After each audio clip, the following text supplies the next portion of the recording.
muri iki gitondo cyo kuri uyu wa mbere, aha ni ku itariki 6 z'ukwezi kwa kane 2026.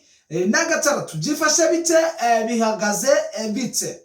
Mu gihugu cy'u Rwanda, umuvugizi w'igihugu cy'u Rwanda yatangaje ibintu bikomeye 2028 ibigomba gukorwa. Ese niyo mpamvu ibi yabitangaje? Ni mu gihe kandi turi burebere hamwe uko situation ihagaze ku mutekano ukomeje kuba agatereranzamba ku butaka bwa Repubulika ya Demokarasi ya Kongo. Tukarebera hamwe ibikomeje kugenda bitangazwa cyangwa bivugwa mu rwego rwa diplomasi. Bamwe bati ese AFC/M23 kuki iri gukurikirana umutekano mu bigendanye na diplomasi, kandi ubona yuko diplomasi yabaye agatereranzamba. Abandi bati ese mu Busuwisi aho bajya kuberekeza biri butanga iki? Turarebera uko imirwano ihagaze, ako iramutse mu bice bigiye bitandukanye, aho turi kumwe n'umuroko ifoma wacu uherereye neza ku butaka bwa Repubulika ya Demokarasi ya Kongo, akaduha izo n'izo. Ni munyebe rero n'abatindiye kugira ngo wenda amutangira akazi mumaze kumenya uko byifashe mu bice bigiye bitandukanye. Mbashimira ndetse mbifuriza amahoro y'Imana mwe mwahisemo kubana natwe. Nawe ukiza bwa mbere nta kintu usabwa uretse gukanda subscribe, ndetse nyamuna yabo wakoze subscribe ndetse n'uje mushya narebe ahari agakumwe akande like kugira ngo Google iduhe recommendation, natwe ibyo dukora bigere kure. Ni munyembere rero onze tuve imuzi n'umuzingo, turebe uko situation ihagaze, aho uje ukamenya uko ibintu byifashe magingo aya. Nje muri kumva kandi tuyakomezanya, ndijamiye ha umugisha ku murongo wa telefone. Turi kumwe na Bwana Bizima, tuboneraho no kumusuhuza muri iki gitondo. Bwana Bizima, waramutse neza? Igitondo cyiza Bwana Bizima. Yes, ndashaka ko dukubita tubangura kugira ngo twapudetinge abakunzi ba Kigali Rio News. Mu ncamake wenda mu bintu ugiye kubwira abakunzi ba Kigali Rio News, uribanda kuki?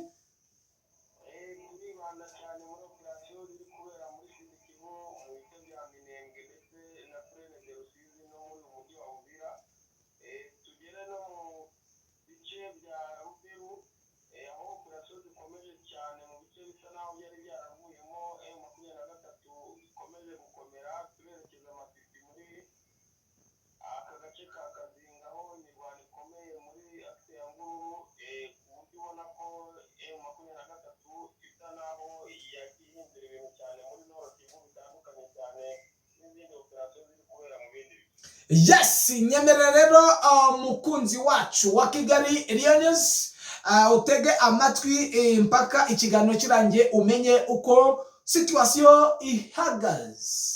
Byifashe bite? Bihagaze bite? Ni byibajijwe n'abatari bakiya mu gihugu cy'u Rwanda. Abenshi bati ese ni gute gaze ishobora guhenda, kandi bivugwa ko muri Kivu yamaze kubonekamo. Abandi bakomeza kugenda bijujubira ese yaba gazwe iri muri Kivu yaba ikurwa cyangwa yoherezwa hanze.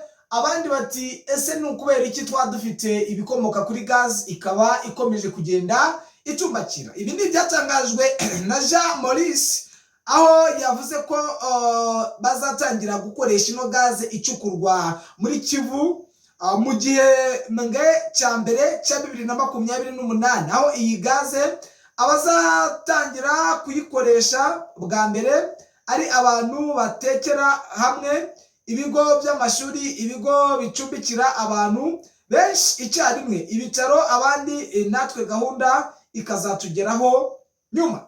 Ibi rero bikaba bikuyeho urujijo rw'abaturage bari batangiye kwinubira ndetse no kugenda bavuga ngo ni gute higeze havugwa ko gaz muri Kivu yaba yaragezemo, kandi ikaba ikomeje kugenda ihenda. Rero murumva ko amaginga ya ibikorwa byo kuyicukura bitari byakabaye binozwa cyangwa itari yamara kuba successful kugira ngo ibe yajyanwa ku isoko. Urumva rero ko bivuzwe ko izatangira gukoreshwa 2028. Ni imyaka ibiri ibura kugira ngo ino gaze itangire ikoreshwe. Ubwo abakoresha gaze mushonje muhishiwe, kandi tubonaho no kubihanganisha bikomeye cyane bitewe n'ibiciro bikomeje kugenda biba mu bice bigiye bitandukanye.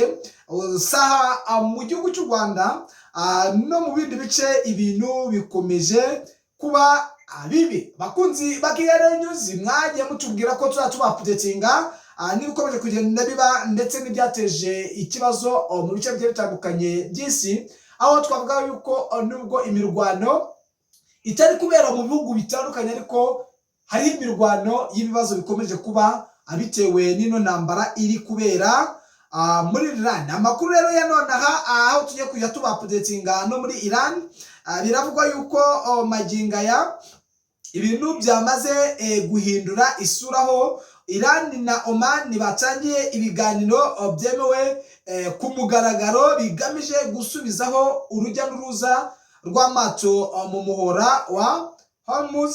Ibi biganiro biri kuba mu gihe gikomeye cyane kuko bibaye umunsi umwe mbere y'igihe ntarengwa cyatanzwe na Trump cyo kongera ibitero kuri Iran. Ibi rero bikaba bivugwa ko Iran ikomeje kugenda yiyunga kuri ibi bihugu n'ubundi bisa nkaho ari iby'Abarabu kugira ngo bakomeze barebe buryo ki babafasha. Ubona yuko ino ntambara itazigera ihagarara ku rwego rwo hejuru bitewe n'uburyo ki Iran iri kugenda yunga ubumwe n'ibindi bihugu bisa nkaho bituranye, kandi ubona yuko yakomeje kubahiriza urwego rwa diplomasi bitewe n'uburyo ki babanye n'ibihugu byegeranye. Ibi rero bikaba bikomeje kugenda biteza abatari bakeya ibibazo, ndetse n'umuntu wese utuye muri ino si ya rurema, kuko urabona yuko isi yugarijwe n'ibibazo bikomeye cyane bitewe n'ino ntambara iri kubera muri Iran, aho ubona yuko USA ikomeje kugenda ivuga ko bitazigera byoroha. Akaba Donald Trump avuga ko uwari wabuze mu bari batwaye ya ndege ya USA yahanuriwe muri Iran yabonetse, ndetse ingabo za USA izamutanze iza Iran. Iyo Iran imufata miri yari kuba itsinze igitego, dore ko yari yanashyizeho igihembo ko ari mucakire ikindi byari bushyire mu kaga ubutegetsi bwa Trump. Ibi rero bikaba ari ibintu bikomeje kugenda bitangazwa na Trump, ndetse ukabona yuko ari ibintu bikomeje kuba ikibazo ndetse n'agaterera nzamba. Rero nimunyemerere tujye muri Nord Kivu ndetse na Sud Kivu mu burasirazuba bwa Repubulika ya Demokarasi ya Kongo, tumenye uko situation ihagaze muri iki gitondo. Bwana Bizima rero urumva ko situation ihagaze, ndetse ino ntambara ya Iran wenda ntago nabura kutakubaza uko byifashe namwe muri ibyo bice by'iwanyu. Ese namwe mwaba mwaratangiye kubibona ko byagiye bigaragara ko ibiciro n'ubu itari yanaba byasaga nkaho biri hejuru, ubu byifashe bite? Byaba byarazamutse ku rwego rwo hejuru birenze nuko mu minsi yashize byari bimeze?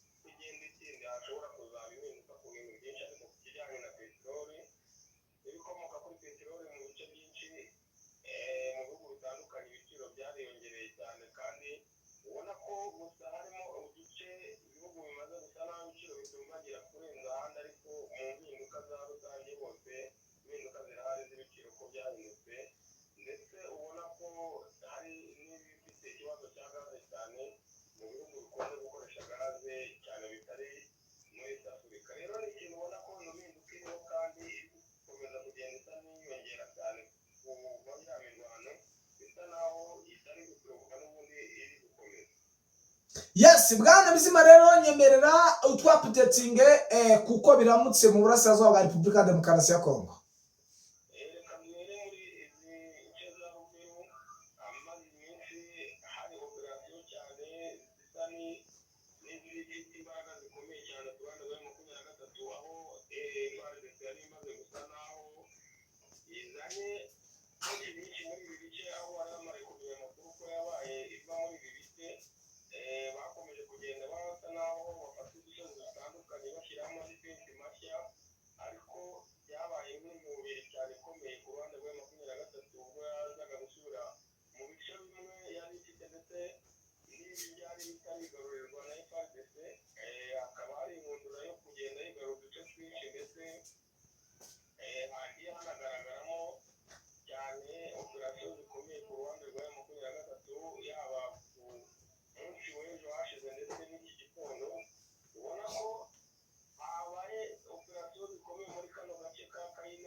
yes, bwana bizima, n'ubundi biravugwa yuko operasiyo zikomeje kugenda ziba karabutaka bitewe n'uburyo ki bivugwa ko AFC M23 iri mu mugambi wo kunoza, gucunga cyangwa gukubura niko twabyita bamwe mu bagiye basigara mu bice bigiye bitandukanye iri huriro rya AFC M23 ryari ryaramaze kwigarurira.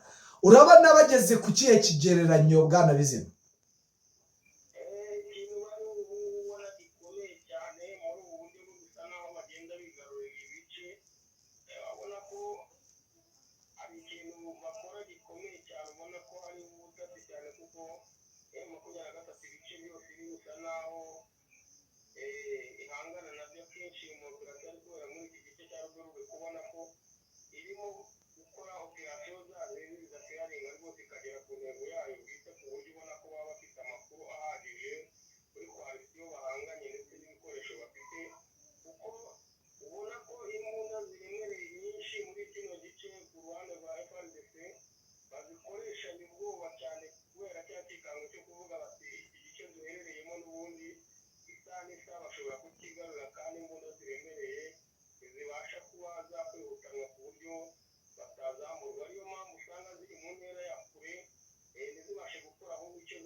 Yes, bwana bizima rero wenda sinzi ibikomeje kugenda biba biravugwa yuko uyu mutwe wa AFC M23 ukomeje kugenda ukora ibitendo bitandukanye, ariko bikavugwa yuko mu minsi yashize twagiye twumva ko muri ibyo bice byo muri Nord Kivu hari abari buturuke mu ntara ya Chopo.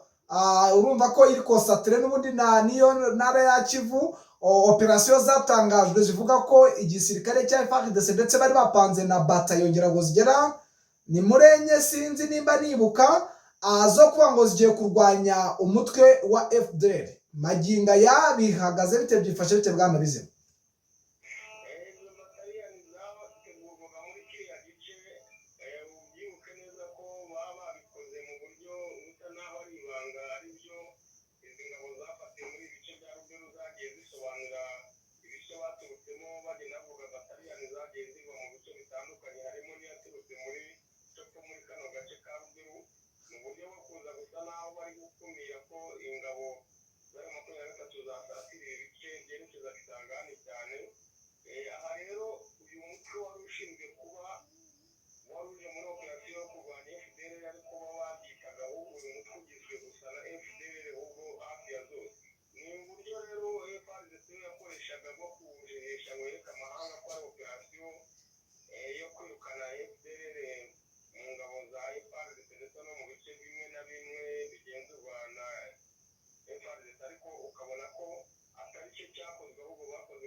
Yes, Bwana Bizima rero urakoze kuduha amakuru yo muri Nord Kivu ndetse nuko ishusho rusange ihagaze.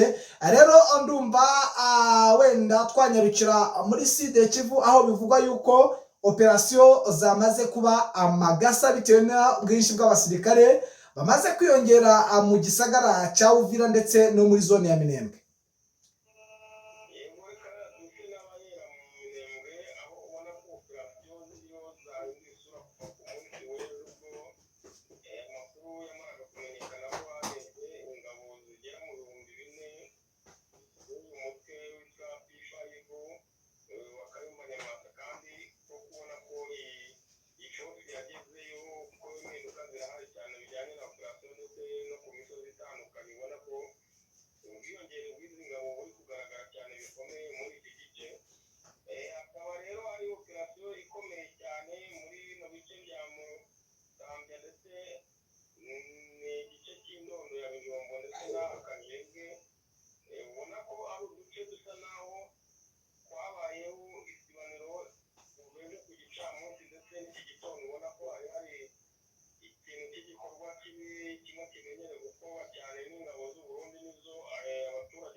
Yes, urumva ko ari ikibazo gikomeye cyane Bwana Bizima. AFC M23 cyangwa MRDP twirwaneho bo bari gutegura ibiki wenda sinzi bo bahagaze bate maginga yo.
Yes, Bwana Bizima ku munsi w'ejo wari urimo umbwira uburyo ki mu mujyi wa Uvira hari sabotage. Sahi muri iki gitondo byifashe bite?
Yes, bwana Bizima rero sinzi nimba hari amakuru cyangwa updates tutakubajijeho wahita udutangariza.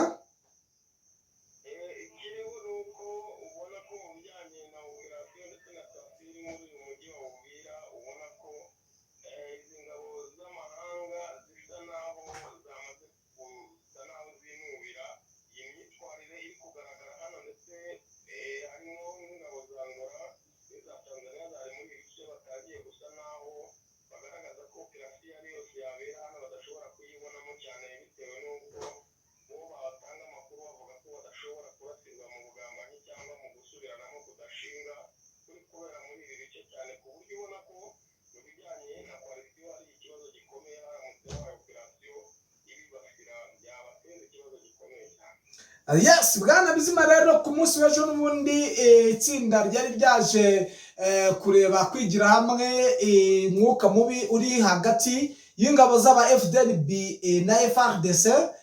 Maginga ya nta cyari cyavamo barakuganira, ariko mu bivugwa biravugwa yuko n'ubundi ikibazo gihari kandi gikomeje, aba FDLB bakomeje kugenda bibikaho intwaro za FARDC. Maginga ya wenda ugenekereje umwuka n'ubundi uguha amakuru, byaba ari byo ko FDLB ariyo ikomeje kugenda itwara intwaro bikomeye cyane, kubona yuko FARDC yakomeje kugenda ibivuga ndetse na leta y'Icyisha zikaba yabishyizemo imbaraga, bigaragara yuko n'ubundi bishobora kuza guteza akaduruvayi karenze ako uri kuvuga maginga ya.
Yes, bwana Bizima rero urakoze kuri updates duhaye muri iki gitondo, tuboneraho kugushimira tukwifuriza n'igitondo cyiza. Namwe bakunzi ba Kigali News tuboneraho kubashimira tubifuriza akazi keza, amwe mwamaze kwitegura kujya mu kazi ndetse n'abaje mu kiruhuko mwakoze ijoro tubifuriza ikiruhuko cyiza. Ciao, mukomeze mugubwe neza, ariko nyamuna mboneraho kwihanganisha abari muri zone y'intambara ndetse n'abarwayi muri rusange. Imana ikomeze ibarinde kandi ihaze intekerezo zanyu. Ciao.